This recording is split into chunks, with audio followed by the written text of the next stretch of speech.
જે દીવ કરતાં પણ સસ્તો દારૂ વેરાવળ પાટણ ભીડિયામાં મળી રહ્યો છે અને જે દીવમાં દારૂ નહોતો મળી રહ્યો એ વેરાવળમાં મળી રહ્યો છે અને એ સિવાય પણ ડ્રગ્સ પણ મોટા પાયે વેચાઈ રહ્યું છે, જુગારધામ પણ મોટા પાયે ચાલી રહ્યા છે, ક્રિકેટના સટ્ટા મોટા પાયે ચાલી રહ્યા છે અને ગલીઓ ગલીઓમાં યંત્ર નામની ગેમ જે બિનકાયદેસર રીતે ચાલી રહી છે। ત્યારે ધોમ એક જાતનું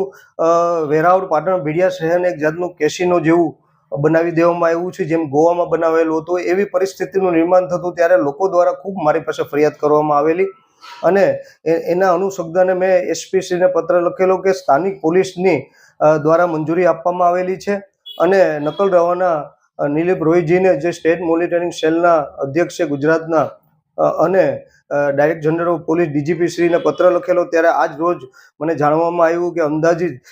471 પેટી જે વિદેશી દારૂ પકડાણો છે એ પણ મહારાષ્ટ્રનો છે અને હજી પણ પોલીસ તંત્રો દ્વારા વધુ તપાસ કરવામાં આવે તો મોટા પાયે ખૂબ મોટા પાયે વિદેશી દારૂ, ડ્રગ્સ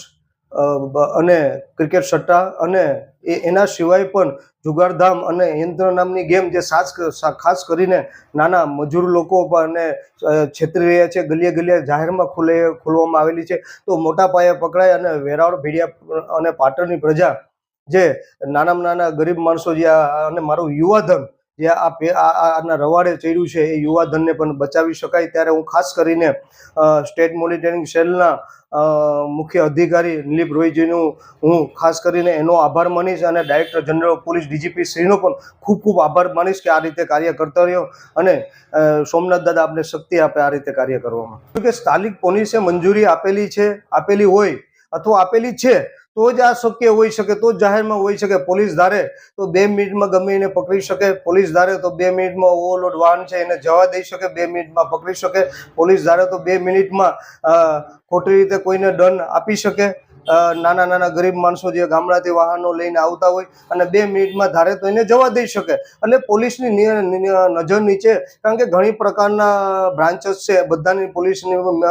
નીચે એમની પાસે બધી માહિતી હોય છે, એટલે પોલીસે ત્યાંની સ્થાનિક પોલીસની મીઠી નજર નીચે ચાલી રહ્યું હોય તો જ આ ચાલી રહ્યું હોય અને એના કારણે સ્ટેટ મોનિટરિંગ સેલના જે મુખ્ય અધિકારી છે નિલીપ રોય અને એની ટીમ દ્વારા એ રેડ પાડવામાં આવી। તે ફરી નિલીપ રોયજીની અને એમની ટીમ અને director general of police DGP શ્રીનો ખૂબ ખૂબ આભાર માનીશ।